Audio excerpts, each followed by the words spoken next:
Okay, nakita na palihog tindog. Ato ang dunganan sa pagbasa, upat ka mga bersikulo.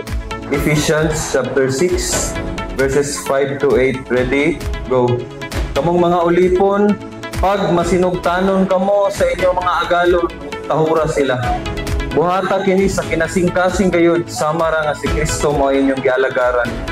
Imuha kini, di lamang kung magtanaw sila kaninyo, aron daygon kamo nila, kundili buhata ang kabubuton sa Dios sa kinasingkasing gayud ingon nga mga ulipon ni Kristo. Busa tumana nga malipayon na inyong buhat, sama nga Ginoo may inyong gialagaran, ug dili ang mga tao lamang. Hinumdumi nga gantihan sa Ginoo ang magbuhat ug maayo, ulipon man siya o dili. Magampo ta, Father God in heaven, we thank you sa karon nga opportunity Ginoo, nakapadayon mi sa ang pagsimba kanimo Ginoo.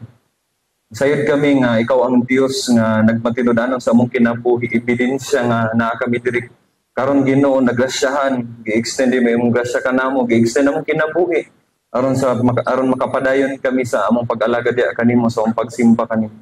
Ug karon Ginoo sa amuhang pagtuon sa imong pulong, una sa tanan Lord, na nga hindi ka pasayloan sa among mga sala, librehon kinabuhi God, aron mahimo kaming takos Ginoo nga musimba kanimo pinagi sa pagtuon sa imong pulong karon. Tagaymig lang ito nakaalam Ginoo, bisan ako nga magsulti sa imong pulong o sa mga naminaw Ginoo. Nabaw sa tanan Lord, tabangi mi nga doon na mi makatunan ani ag ma-apply sa among Kristohanon kinabuhi. Ang buhat sa kaaway Ginoo, ikaw magpugong Ginoo nga walay buhat sa kaaway nga makadisturbo sa among pagsimba kanamo karon Ginoo. Lord, we praise you, we thank you sa imong pagkamaayo sa among kinabuhi in Jesus name. Amen. Palihog lingkod. Kini nga passage gisulat ni Apostol Pablo ngadto sa mga Kristohanon sa Efeso. O kung muatras ta sa chapter 5, makita nato dinhi nga gidasig ni Apostol Pablo ang mga Kristohanon sa Efeso nga giignan niya nga padayon nga magkinabuhi ngadto sa kahayag tungod kay mga Kristohano naman kamo. Na diri sa chapter 5 verse 1, sanglit kamo minahal man nga mga anak sa Dios, paningkamot kayod kamo nga mahisama kaniya. Ana si Paul sa chapter 5 dito sa ambak sa 21, ana si Paul nga tungod kang Kristo pag tinahuray kamo. Muna ang tema sa chapter 5, ang pagtinahuray sa matag usa. Kay mga Kristohano naman kamo pag kinabuhi kamo dira sa kahayag, kay mga Kristohano naman kamo pag tinahuray kamo. Kini nga passage gisulat ni sa mga nagkalain-lain nga kanang relasyon nga mao dapat ang ilang himuon sa ilang pagkakaisip mga Kristohanon. Sugod ni sa diri sa 22 sa mga bana ug asawa. Gitudloan ni Apostol Paul ang mga banag asawa nga una ang asawa giignan niya nga mga asawa dapat tahuron ninyo yung bana. Sama nga ang simbahan nagtahod kang Kristo nga may ulo sa simbahan. Sama pod sa pamilya, mga asawa tahuran ninyo yung bana. Sama nga ang inyong bana may ulo sa inyong panimalay, ang bana may ulo sa inyong pamilya. Dili ra nga asawa giignan pod ni gitudloan po ni Apostol Paul ang mga bana dapat higugmaon ninyo inyong asawa. Ingon nga gihigugma ni Kristo ang simbahan o gitugyan niyang kinabuhi niini, alang niini. So sama po ang paghigugma sa bana nga to siyang asawa nga to the point iyang isakripisyo iyang kinabuhi para sa iyang paghigugma siyang asawa. Ikaduha nga mga relasyon nga gitudloan ni Paul diri na sa chapter 6 1 to 4, ang relasyon sa anak o sa ginikanan gitudloan niya ang mga anak tungod kay mga Kristohano naman kamo, sunda o tahuran ninyo yung mga ginikanan. Nasa verse 1, mga anak, sanglit mga Kristohano naman kamo, sunda ninyo yung mga ginikanan kay mao kini ang gusto. Children, obey your parents in the Lord, for this is right. O mura ni saad sa Ginoo nga mura ni sugo sa Ginoo nga dunay pakapin nga saad. Ug ang saad sa Dios kung buhaton ninyo, magtahod mo sa inyong ginikanan, magsunod mo sa inyong ginikanan, i-extend sa Ginoo inyong kinabuhi sa kalibutan. Kitang tanan, mga anak ta. Doon na tayo mga ginikanan. Doon na tayo niagi tag pagkabata, pero ang gi-address ni Paul diri not necessarily katong mga children, mga bata nga wala pa kasabot sa kabubuton sa Ginoo. Mga Kristohano ni ang gi-address ni Apostol Paul aning tungura. So dili lang mga anak sa mga ginikanan pod. Since ang mga ginikanan mo'y gihatagan sa Ginoo o kanang gihatagan sa Ginoo katungdanan sa pagatiman silang mga anak, sila ang mag-amuma silang mga anak ngadto sa Kristohanong disiplina ug maayo nga pagtulungan. Ug karon atong iskutan ang relasyon sa ulipon o sa agalon, pero diri ta focus sa trabaho sa ulipon or sa iyang pag-alagad sa usa ka ulipon. So karon atong isgutan ang kinasingkasing nga pag-alagad. Kinasingkasing nga pag-alagad. So based sa passage nga atong pag-isgutan karon, nag-isgot ni siya og kanang slavery o pagkaulipon, pero at present kung ato ning apply sa atong kinabuhi karon, at present, ang mga ulipon nga giisgutan diri mga trabahante ni. Mga itong i-apply karon. Ang mga ulipon nga giisgutan ni Paul diri mga trabahante ni. Since ang mga trabahante doon na ni mga agalon or mga empleyado. Nagtudlo si Paul sa mga empleyado or mga trabahante kung paunsa ang pag-alagad nga kinasingkasing ngadto silang mga agalon. Kaning pagkaulipon or slavery sa English, though wala man nigi-practice sa ato ang nasod sa Pilipinas, pero same concept nga atong makita kanang helper sa balay, pero sa tinuod kanang mga helper sa balay karon considered as employees gihapon na sila, kay nanay balaod ang dole ana nga kanang waan na ganyan na sila og mandatory contribution sa gobyerno, SSS, Pag-ibig PhilHealth. Kung kanang mga amo nila nga kanang kabalo dito sa balaod nga dapat kanang mga helper doon na mga mandatory nga contribution. So gina-consider gyapon na sila nga mga employees. Pero sa history nag-exist gyud ning slavery. Maybe kanang dunay mga nasod pa karon nga still ga practice gihapon og inaning pamaagi aning slavery. Kay kung ulipon man gud ka sa una, ang imong agalon mo itag-iya na nimo. Kibali gipalit kasi imong agalon og ikaw property na sa imong agalon, kabtangan kung ikaw slave, kung ikaw ulipon kabtangan kasi imong agalon. Kung ulipon ka sa una, since kabtangan man kasi mong agalon, wala kay katungod sa imong kinabuhi. Wala kay kanang rights, dili ka pwede magbuot sa dagan sa imong kinabuhi kay ang tag-iya nimo imong agalon. So siya magbuot kung sa ibuhaton nimo, siya magbuot sa dagan sa imong kinabuhi. Kung ganahan pa siya nimo, okay. Mag-serve siya sa agalon, pero kung dili na ganahan ang agalon sa imo, maybe baligya ka sa imong agalon ngadto sa laing mga agalon na sad. Pero karon mga Kristohanon ta, nahimo tang ulipon ni Kristo. Same concept sa slave nga kita kung ang mga ulipon ipanag-iya na sa ilang mga agalon, kita nga mga Kristohanon nga ulipon ni Kristo, ang si Ginoong Hesus na itag-iya sa pagkinabuhi kay gibayaran ta niya sa iyang dugo dito sa cross. O siya na magbuot sa itong kinabuhi. Si Ginoong Hesus na magbuot sa itong kinabuhi kung sa itong buhaton. Dapat lang. O karon tun-an na to ang mga timailhan sa kinasingkasing nga pag-alagad sa usa ka ulipon ni Kristo. Mga na itong tema karon ang kinasingkasing nga pag-alagad. Unang punto, ang kinasingkasing nga pag-alagad nagmasinugtanon o nagtahod sa agalon. Unang timailhan. Ana si Paul, kamong mga ulipon. Pag masinugtanon kamo sa inyong agalon o tahura sila. Sa verse 1, mo ko'y sugo ni Sa verse 1 sa chapter 6, may sugo ni Paul po sa mga anak, sanglit mga kisuhanon man mo, sundan ninyo inyong mga ginikanan, o tahura sila, kay mo ni husto. Mao pa'y gisugo ni Apostle Paul sa mga ulipon, sa mga trabahante, sa mga empleyado. Pag masinugtanon ka mo sa inyong mga agalon, o tahura sila.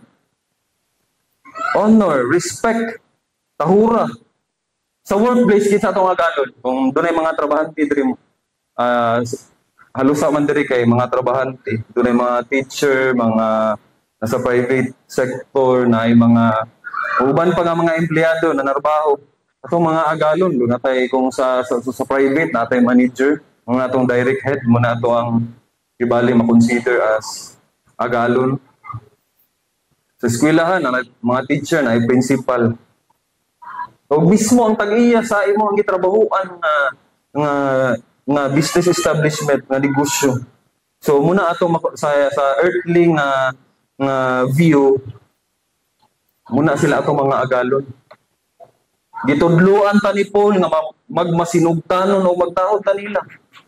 Unsay kasagara nga in what way nga mahimo tang masinugtanon sa atong mga agalon? Kung sige pahimo sa imong mga trabaho, kung sige pahimo sa imong mga reports, buhatan na. Kaysa atong pagtuman sa atong pagtuman sa atong mga agalon, sa pagtuman nato silang mga sugo kanato, ipakita nato diri atong pagtahod kanila sa atong agalon. Tara ang gusto ipaabot ni Paul. Buhata kini sa kinasingkasing gayud, sama ra nga si Kristo mao inyong gialagaran.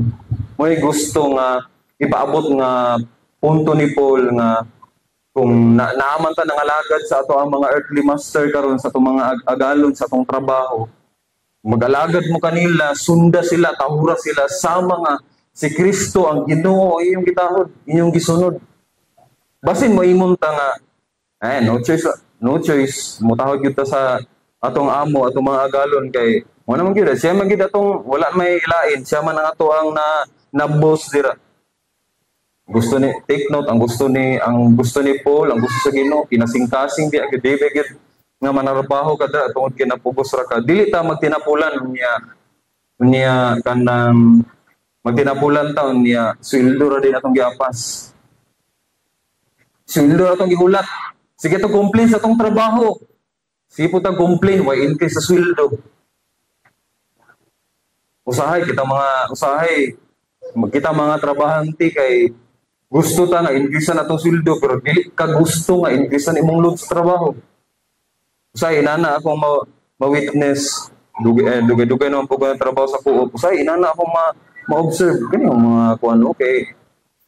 Gusto increase na ng sweldo, pero kung maghisgot ang parting trabaho, kitapulan ka ayo. Kung ang linya, kung kadumdum sa linya ni tulog ka to si kon masiguro to anong Spider-Man, ana siya nga kanang with great power comes great responsibility. Kadumdum ana katong tulo sila ka murag basta Spider-Man to, nalimot ko no way home sa title lang. Basta ana si Spider-Man nga kanang with great power comes great responsibility. Kung ikaw empleyado ka, kung ikaw trabahante ka, unsay linya? unsa atong pwede makuan diri? Great responsibility, great salary. With great responsibility, dako nagsildo pero wala nagpasabot nga dako nagsildo, wala kay buhaton kay pasabot gani nga gatagan kasi mo amog dako nga sweldo, pasabot dako kag responsibilidad ana nga sa imong trabaho. Dili pwede nga kanang dako kag sweldo pero imong trabaho kay sir kag YouTube. Na mga kauban ako anak bro, bayan tagba kita sila sa live. YouTube. Sige YouTube. Bahala na sila kung kadungog. So always na to ang gusto ipaabot ni Paul diri nga ang yang gusto ibutang sa atong hunahuna nga himuan na ninyo sama nga si Kristo ang inyong gialagaran. himuan na ninyo sama ang Ginoo ang iyong agalon. Do dili mga Kristohanon ato mga amo. Tama, dili Kristohanon. Katurang ako manager dito sa Carmen, Morote Kristohanon. Pasalamat sa Ginoo kay dito ko una niya giputang. Mga nakasinabot mi sa manager kay Kristohanon. So kanang most of the time halusa atong mga makaagit ang mga agalon nga dili mga Kristohanon pero wala nagingon ang Ginoo nga dili na ninyo tahuro. Wala nagingon ang Ginoo nga ayo na ninyo sila tahura, ayo na sila sundan kay dili na sila Kristohanon, wala nagingon ang Ginoo. Sa gingon magpasinugtanon mo nila, tahura sila. Himuan na isip nga si Kristo inyong gisunod, isip nga si Kristo inyong gitahod. Napagyud diri. Himuon buhata kini sa kinasingkasing gayud kay mao ni gihatag sa Dios nga atong trabaho mo ni gihatag sa Dios nga panginabuhi nato. Kani atong trabaho gihatag sa Dios kay aron do na tay sources of income aron makakaon atong pamilya. Giampo gyud nato sa una atong trabaho. Ako nagpatabang kong tatay nga madawat ko sa co-op. Niabot pang point nga kanang more to the point nga mag white lies ba kay anas tatay nga igna lang sa good James nga kanang nag-comply pa kasi mo requirements. Kinadawat ang magud ko dira sa bangko sa Naawan tapos pagkaugma nadawat ako sa co-op. So maglibog ko unsaon ako pa decline sa dira sa rural bank sa Naawan. Nga nadawat ako sa co-op. Nya namugos ra pa ko adto sa rural bank sa Naawan nga bahala gamay-gamay ra o great basta kay duol. Pero gihatag sa Ginoo ang co-op kay kabalo ang Ginoo nga kanang trabaho makatabang na sa akong pamilya. Dugay ta nagampo sa trabaho, di ba? Nagampo ta sa itong mga trabaho. Kung gusto si Paul nga nagampo ta sa itong trabaho, gihatag sa Ginoo, gigrab sa Ginoo atong mga pagampo. Buhatay mong part nga kinasingkasing nga pag-alagad sa imong trabaho. Buhatan na. Ayo pagbagulbol. Ang kinasingkasing diri ana sila Peter, Acts chapter 5:29. Kinahanglan sundo na mo ang Dios ug dili ang mga tao. Inana gusto ipaabot ni Paul nga sundan ninyo ang Dios sa inyong pagpanarbaho, sa inyong pag-alagad, sa inyong pagserbisyo, sa inyong pagpanginabuhi. Huna-huna adaan nga mahimuot ba ang Dios sa imong gihimo? Mahimuot ba ang Dios sa imong trabaho? Sa dili lang sa mga trabahante ni mo apply ang kani nga pagtulunan. Sa panimalay mo apply man pud ni. Natay mga ginikanan nga murag gihatag sa Ginoo nga mulid nato mura nakagalo nato atong mga ginikanan pero dili pareha sa opisina. Atong mga ginikanan gihatag na sa atong panimalay aron mo na mulid nato. Unsa gisugo sa Ginoo? Tahuran na ninyo yung mga ginikanan, mga anak. Tahuran ninyo yung mga ginikanan, sundan ninyo mga ginikanan kaya mo na sakto. Walay ginikanan nga magtudlo og dautan sa mga anak. Sunda ang isugo sa inyong mga ginikanan sa mga trabaho sa panimalay para sa kaayuhan, para sa kaapsay sa panimalay. Mga anak, kay mga Kristohanon man mo, tahura inyong mga ginikanan. Simbahan, kinsay gipahimutang sa Dios diri natong sundon. Do si Jesus Christ atong pangulong pare diri ato ang leader ato ang labaw nga agalon pero kinsay sa mga tao kinsa gitahasan sa Dios nga ibutang diri para atong tahuron, para atong sundon mga pastors, mga leaders. Tahuran na ninyo sila. Kitang tanan magtinahuray kay muni gusto ipaabot sa Ginoo sa atong Kristohanong kinabuhi nga buhaton nato ang pag-alagad, buhaton nato atong pagserbisyo sa atong isig ka tawo, sa atong mga Kristohanon, isig ka Kristohanon, isip nga si Kristo atong gialagaran. Ang kinasingkasing nga pag-alagad, ikaduha, nagtrabaho nga matinud-anon. Kung una, ang kinasingkasing nga pag-alagad, nagmatinud-anon o nagtahod sa iyong agalon. Ikaduha, nagtrabaho nga matinud-anon. Verse 6, himuha kini, dili lamang kung magtanaw sila. Sina sila, mga agalon na ninyo. Nato. Himuha kini dili lamang kung magtanaw sila kaninyo aron daygon kamo nila kundi buhata ang kabubuton sa Dios sa kinasingkasing gibalik na po sa kinasingkasing gayud ingon nga mga ulipo ni Kristo. Himuan na ninyo sama nga kamo nagalagad sa inyong labaw nga agalon nga si Kristo, si Ginoong Hesus. Ang pagtrabaho nga matinud-anon dili lamang kung nagtanaw imong amo. Usually mo ra ba ni mahitabo? Usahay ganahan na ba kita mo trabaho kung naglantaw tong amo? Pero ako, dili ko ganahan nga maglantaw ang amo sa akong screen kaya mag-pressure ko. Kana bitaw ang imong manager mo lili sa imong screen niya na siya ipatrabaho sa imo. Ma-pressure ko ana. So ang point diri nga na maglantaw sa wala, buhata o sa sakto. Buhata kung sa Dios nun nga trabaho, buhata na. Muna ang pagtrabaho, ang tinudanay nga pagtrabaho bisag walay naglantaw. Nga galo nimo, walay naglantaw nga kasi nagsugo sa imo. Himuon nato na sama, baliko na po na ako, sama nga ang Ginoo mo yato gialagaran kay ang Ginoo kakita sa tanang panahon. Ang Ginoo nakakita sa tanan nga atong gibuhat. Munang giingon si Paul rin nga buhatan na ninyo. Sama nga ang Ginoo yung gialagaran kay nakakita ang Ginoo, dili buta ang Ginoo. Ma-apply na nato sa atong kinabuhi, dili ra sa pagpanarbaho. Kung unsay gisugo sa imong ginikanan, ay ara ka mutuman kung naglantaw siya, kung wala ka nagtrabaho, wala ka nanghinlos yung balay. Pero ang matinud-anon nga pag-alagad, mo trabaho gid na. Mura ba usually mura ba ni realidad ra ba? Nakadungog na ko ni Pastor Archie sa pagpanarbaho sa una, nakadungog. Naka-witness mo ko ani sa mga kauban nga malipay sila nga way manager kay kanang murag free kay sila nga unsa ilang buhaton. Pero makonsensya gyud ko kung ako ang importante, wala ko nang hinambog ang importante bitaw kanang lahi ra gyud nang kung Kristohanon ka kay murag makonsensya bitaw ka nga Kristohanon ra ba ko niya. Magapil-apil ko sa ilahang mga binuhatan diri. Damay ang ginawa ni. So, nag-claim ra ba ta nga Kristohanon taon niya.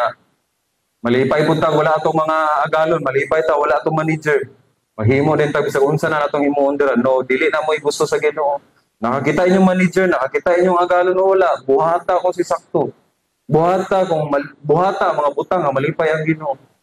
Pero kung imong batasan bitaw kanang mo trabaho ra din nakakita. Sige, ang English ani ni Paul, men pleaser. Gusto nga daigon ba? Inana man ang mga batasan sa tao nga mo trabaho ra din nakakita kay aron gusto mo na siya nga daigon gud. Other term, sip-sip. Kung sa office, sip-sip mo trabaho ra din makakita. Pas-pas kay mo trabaho kung ni maglantong amo pero kung wala, pirting tapulan na. Gusto increase na sweldo pero tapulan kay dako. So, realidad niya itong gisgutan karon. Mga trabahante mo gud mi. Trabahante mo gud ko manang mo sa makarelate ko ani ba muna isumpay na nun ako sa akong preaching bi. So, pero dili na ni taman sa trabaho ha, ma-apply din nato sa ato ang pag-adlaw nga pagkinabuhi. Isip mga Kristohanon. Pero kung ang atong tumong bitaw nga permente na to ibutang sa atong una-una og kasing-kasing nga himuon ko ni para malipay ang Ginoo nga naglantaw sa ako. Himuon ako ni kay nagsudlong ang Dios sa ako. So walay luna nga maghimo kag minaro sa imong trabaho, magtinapulan ka sa imong trabaho kay kabalo ka nga ang Dios kita pirmi unsa imong gihimo.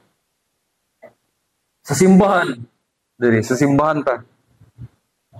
Mo trabaho ra kag kakita ang pastor.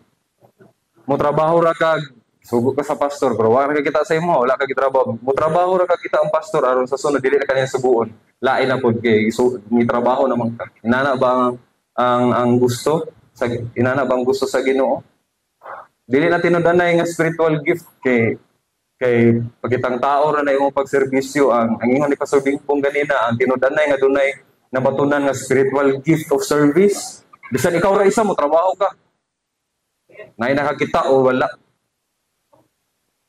So remember nga ang kinasingkasing nga pag-alagad nag-alagad nga mahimot ang Ginoo dili nag-alagad nga men pleaser nga para sa mga tao nga nakakita. Katulo. Ang kinasingkasing nga pag-alagad nagmalipayon sa pagtuman sa buluhaton. Busa tumana nga malipayon inyong buhat sama nga ang Ginoo mo inyong gialagaran. Balik na pud katulo. Buhata kini sama nga ang Dios. Grabe no, gibalik-balik yun ni ang giingon ni Paul ba. Buhata na sama ang Ginoo ang inyong gialagaran. So sa tanang panahon di ay sa tanang panahon nga atong gipangbuhat sa atong kinabuhi, buhata na para sa Ginoo. Buhata na sama nga ang Ginoo mo yung gialagaran sa pag-eskwela. Buhata ang best sama nga Ginoo mo imo ang gialagaran. Ginoo ang imuhang pasidunggan sa imuhang mga achievements sa pag-eskwela, sa imong kinabuhi, buhata na para sa Ginoo. Nagmalipayon sa pagtuman sa buluhaton. Munang atong paningkamutan nga whatever sa atong buhaton, whatever we will do sa ato ang Kristohano kinabuhi, let us make sure nga malipay ang Ginoo. Let us, katong ingon ni Pastor Walter mo na iyang linya, let us enjoy things that God enjoys too. Buhata ang mga butang nga ang Ginoo nalipay. As to the Lord means that all our work is really done unto the Lord, not unto man. Ano si Spurgeon sa komentary man ni? Grace makes us the servants of God while still we are the servants of men. Grace enables us to do the business of heaven while we are attending to the business of earth. Grace sacrifices the common duties of life by showing us how to perform them in the light of heaven. Kung hangtod karon, nagpabilin ta nga matinud-anon, kung hangtod karon nagpabilin ta nga matinahuron, malipayon sa pag-alagad, grasya ni sa Ginoo tanan. Grasya ni sa Ginoo tanan. Nakaalagad ta sa tong earthly nga agalon, at the same time nakaalagad ta sa tong heavenly master nga Ginoo. Grasya ra na sa Ginoo gihapon. Pasalamat ta dili na ato ang kaugaling kusog grasya na sa Ginoo. Munang sa atong pag-adlaw-adlaw nga pagkinabuhi, grasya na sa Ginoo. Bag-o kada adlaw. Ang grasya ug kaloy sa Ginoo ginahatag na ni. Bag-o kada adlaw gina-extend atong Kristohano nga kinabuhi. Dirita. Conclusion. Ang kinasingkasing nga pag-alagad nagmasinugtanon sa iyang agalon, nagtrabaho nga matinud-anon, nagpalipayon nga nagtuman sa buluhaton. Verse 8 sumpay. Hinumdumi nga gantihan sa Ginoo ang magbuhat ug maayo, ulipon man siya o dili. Kulusas 3:23-24, bisan unsay inyong buhaton, buhata kini sa kinasingkasing sama nga inyo kining gibuhat alang sa Ginoo ug dili alang sa tawo. Nara mo ning gusto ipaabot ni Paul. Nasayran ninyo nga gantihan kamo sa Ginoo ug madawat ninyo ang gitagana niya alang sa iyang katawan. Kay si Kristo mao ang matuod nga agalon nga inyong gialagan. Magampo ta. Father God, thank you sa imong pulong nga nagpa-remind ka namo Ginoo ang kinasingkasing nga pag-alagad diha kanimo Ginoo, isip mga ulipon ng Ginoong Hesus. Tabangi mi Ginoo nga ma-apply ito namo sa amuhang Kristohano na kinabuhi.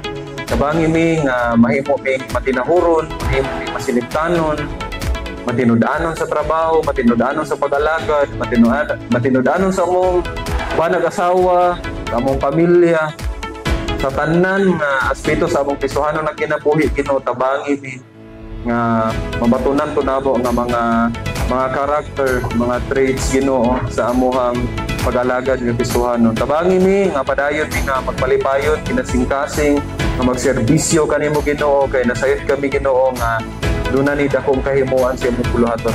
Tabangi kami Ginoo sa amuhang paglahutay padayon sa Kristohano na kinabuhi. We praise you, we thank you in Jesus name. Mayong butag sa tanan.